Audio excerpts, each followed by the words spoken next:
नमस्ते दोस्तों, welcome to my YouTube channel. आज की जो बुक है Steve Jobs book by Walter Isaacson की स्टीव जॉब्स 2011 एप्पल कंप्यूटर के दिवंगत संस्थापक और नेता की जीवनी है। 1976 में जॉब्स ने अपने माता पिता के गैराज में एक दोस्त के साथ एप्पल की स्थापना की। 35 साल बाद आईपॉड, आईट्यून्स, आईफोन और आईपैड सहित बेहद सफल उत्पाद रिलीज की एक श्रृंखला के बाद एप्पल दुनिया की सबसे मूल्यवान कंपनी बन गई। कंप्यूटर उद्योग में नौकरियों का न केवल बड़ा प्रभाव था। 1990 के दशक के दौरान एप्पल छोड़ने के बाद जॉब्स ने अग्रणी डिजिटल एनिमेशन कंपनी पिक्सर को खरीदा और उसका नेतृत्व किया। 1997 में एप्पल में वापसी करते हुए जॉब्स ने कंपनी को अब तक के सबसे सफल दौर में नेतृत्व किया। 2003 में जॉब्स को अग्नाशय कैंसर का पता चला था। हालांकि उन्होंने अपनी बीमारी के दौरान भी लंबे समय तक काम करना जारी रखा। अंततः उन्हें इस्तीफा देने के लिए मजबूर होना पड़ा। 2011 में उनकी मृत्यु हो गई। अपने विषय के अनुरोध पर लिखी गई स्टीव जॉब्स 1955 में सैन फ्रांसिस्को में उनके जन्म से लेकर उनकी मृत्यु से कुछ समय पहले एप्पल के सीईओ के रूप में उनके इस्तीफे तक की जीवनी है।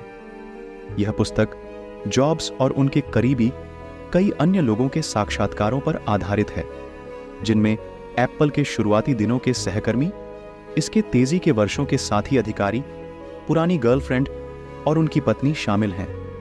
जॉब्स के जैविक माता पिता ग्रामीण विस्कॉन्सिन की एक महिला और एक सीरियाई आप्रवासी थे। उनके जन्म के समय दोनों की उम्र 23 वर्ष थी। एक शिशु के रूप में उन्हें एक मध्यम वर्गीय जोड़े ने गोद लिया था, जो एप्पल कंप्यूटर के अंतिम मुख्यालय के पास माउंटेन व्यू, कैलिफोर्निया में बस गए थे। बड़े होने पर जॉब्स को अपनी जैविक मां के बारे में बहुत कम पता था और वस्तुतः अपने पिता के बारे में कुछ भी नहीं। बाद में जीवन में एक अंतर्राष्ट्रीय सेलिब्रिटी के रूप में वह सैन जोस के पास अपने पिता के स्वामित्व वाले एक रेस्तरां में भी गए और यह जाने बिना कि वे संबंधित थे अपने पिता से हाथ मिलाया। मित्रों और परिवार के अनुसार जॉब्स को यह एहसास कि उनके जैविक माता पिता ने उन्हें त्याग दिया है उनके जीवन में प्रेरक प्रभावों में से एक होगा, जिससे उन्हें अपने आसपास के लोगों पर गुस्सा करने और उनके प्रति क्रूर होने के लिए प्रेरित किया जाएगा, जब उन्हें विश्वास होगा कि उन्होंने उन्हें विफल कर दिया है। 1970 में जॉब्स क्यूपर्टिनो में हाई स्कूल में पढ़ रहे थे। वहां उन्हें पहली बार डायलन थॉमस जैसे प्रसिद्ध कवियों और संगीतकारों, विशेषकर बॉब डायलन के कार्यों से परिचित कराया गया। हाई स्कूल में रहते हुए जॉब्स की मुलाकात सामाजिक रूप से अजीब लेकिन प्रतिभाशाली कंप्यूटर शौकीन स्टीव वॉज़नियाक से हुई।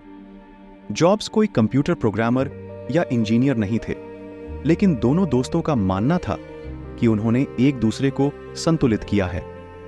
वॉज़नियाक अपनी उम्र के हिसाब से अपरिपक्व थे, जबकि जॉब्स इसके विपरीत थे। हाई स्कूल में रहते हुए जॉब्स ने पहली बार एलएसडी लिया। एसिड गिराना उनके लिए बेहद मार्मिक अनुभव था। अपने पूरे जीवन की तरह जॉब्स हाई स्कूल में अलग अलग सामाजिक समूहों में फैले हुए थे। उन्होंने उन लोगों से पहचान बनाई जो मुख्य रूप से संगीत और साहित्य में रुचि रखते थे, साथ ही जो लोग विज्ञान और इंजीनियरिंग में रुचि रखते थे। दोनों का संयोजन उनके पूरे जीवन और करियर में एक विषय बना रहेगा। 1972 में रीड कॉलेज छोड़ने के तुरंत बाद जॉब्स ने हिंदू आध्यात्मिकता के बारे में और अधिक जानने के लिए भारत की यात्रा की। वहां रहते हुए उन्होंने अंतर्ज्ञान और ज्ञान के बीच अंतर के बारे में अपनी समझ को तेज किया। बाद में तर्क दिया कि एक मजबूत अंतर्ज्ञान होना तर्क और विश्लेषण से अधिक महत्वपूर्ण था। जॉब्स को यह एहसास हुआ कि यद्यपि वह असामान्य रूप से बुद्धिमान व्यक्ति नहीं थे, लेकिन उनमें असाधारण अंतर्ज्ञान था। यह एक बिजनेस लीडर के रूप में उनकी प्रतिभा का स्रोत था। 1975 में वॉज़नियाक ने एक माइक्रो प्रोसेसर को एक स्क्रीन और एक कीबोर्ड के साथ जोड़ा, जिससे पहली बार मशीन के ऑपरेटर को कंप्यूटर में अक्षर टाइप करने और उन्हें स्क्रीन पर दिखाई देने की अनुमति मिली। जॉब्स अत्यधिक प्रभावित हुए इसके तुरंत बाद जॉब्स और वोज़नियाक ने एप्पल कंप्यूटर की स्थापना की, जिसने लोगों को अपनी परियोजनाओं में रुचि लेने के लिए प्रेरित करने के लिए जॉब्स की प्रतिभा के साथ कंप्यूटर हार्डवेयर बनाने के लिए वोज़नियाक के उपहार को जोड़ दिया। उस समय वोज़नियाक खुद को एक शौकीन व्यक्ति मानते थे और उन्होंने हैकर के इस विश्वास को मूर्त रूप दिया कि जानकारी मुफ्त होनी चाहिए। उन्होंने कंप्यूटर के लिए योजनाएं बनाई और उन्हें दोस्तों को दे दिया। हालांकि जॉब्स ने कंपनी को अपने रचनात्मक प्रयासों के माध्यम के रूप में देखा।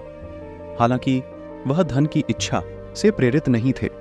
उनका मानना था कि कंपनी को लाभ की तलाश करनी चाहिए यदि केवल प्रयास जारी रखना है। जॉब्स के प्रोत्साहन से वोज़नियाक ने लकड़ी के केस में संयुक्त मॉनिटर, कीबोर्ड और माइक्रोप्रोसेसरों की एक श्रृंखला बनाई जिसे एप्पल आई कहा गया और उन्हें दोस्तों और स्थानीय कंप्यूटर स्टोरों को बेच दिया।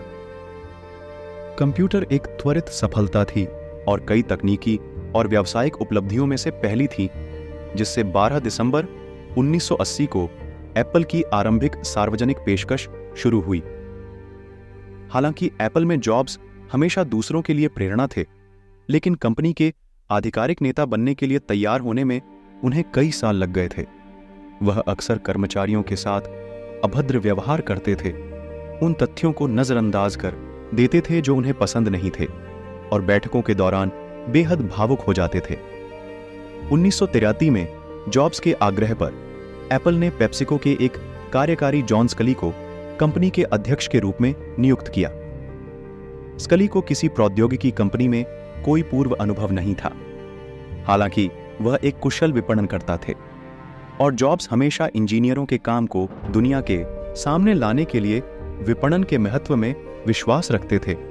1984 में एप्पल ने माउस और ग्राफिकल इंटरफेस का उपयोग करने वाला पहला मास मार्केट कंप्यूटर मैकिन्टोश पेश किया।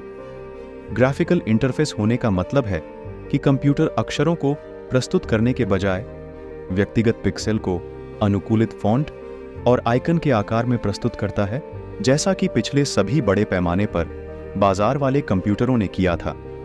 पिछले एप्पल कंप्यूटरों के विपरीत मैकिन्टोश भी एक बंद प्रणाली थी, जिसका अर्थ है कि मालिक इसे अपनी इच्छानुसार संशोधित नहीं कर सकते थे। बंद प्रणाली भविष्य में भी एप्पल उत्पादों की विशेषता बनी रहेगी।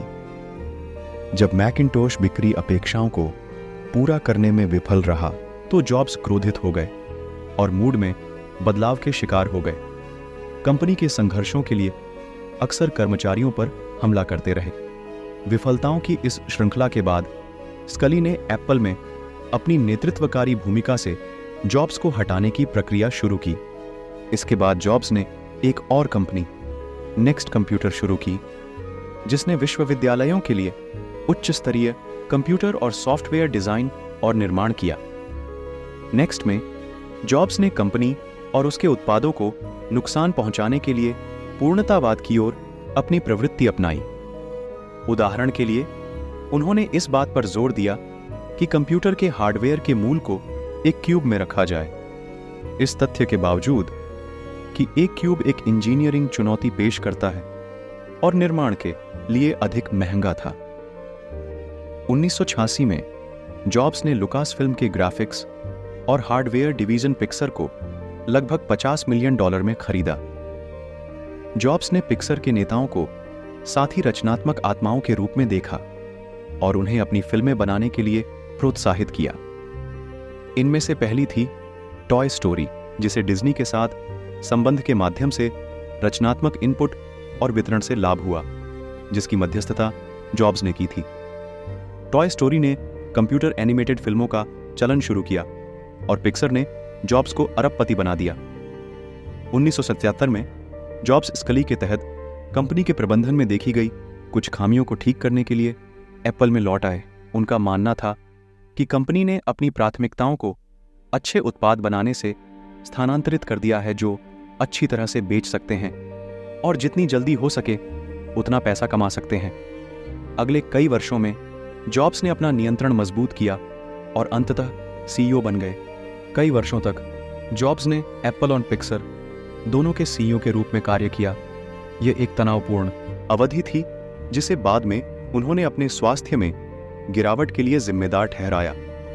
इस समय तक जॉब्स अपनी पत्नी लॉरेन पॉवेल के साथ 3 बच्चों और पूर्व प्रेमिका के साथ एक अन्य बच्चे लिसा के पिता बन चुके थे। उन्होंने अपने परिवार को बहुत कम देखा। जॉब्स के नेतृत्व में एप्पल ने व्यावसायिक सफलता के दौर में प्रवेश किया, जिसकी शुरुआत 1998 में iMac और उसके बाद 2001 में iPod की रिलीज के साथ हुई। इस दौरान जॉब्स ने मांग की कि उनके इंजीनियर ऐसे उत्पाद डिजाइन करें जो सरल, समझने में आसान और सहज हों। उपयोग करने के लिए iPod एक असाधारण रूप से सफल उत्पाद बन गया, जिसने अपने डिजाइन के कारण अन्य सभी पोर्टेबल म्यूजिक प्लेयर को पछाड़ दिया।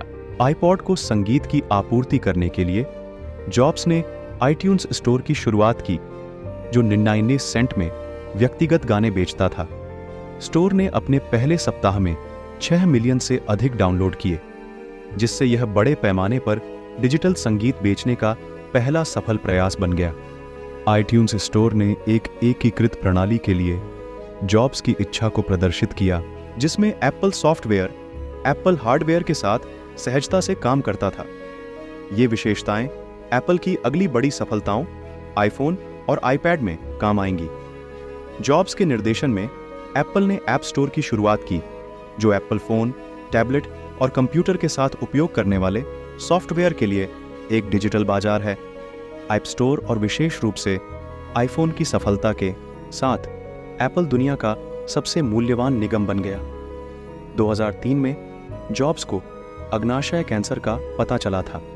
जिस तरह उन्होंने अपने जीवन और एप्पल में अन्य असुविधाजनक तथ्यों को नजरअंदाज किया था, उसी तरह उन्होंने सख्त शाकाहारी आहार और एक्यूपंक्चर के पक्ष में सर्जरी से बचते हुए अपने डॉक्टरों की सलाह को खारिज कर दिया। अगले कई वर्षों तक जॉब्स का स्वास्थ्य लगातार खराब होता गया। बीच बीच में जब उनमें कुछ ताकत आ गई तो उन्होंने अपना समय अपने परिवार के बजाय एप्पल को समर्पित कर दिया। 2011 में जॉब्स ने कंपनी से अंतिम छुट्टी ले ली। कुछ ही समय बाद उनकी मृत्यु हो गई।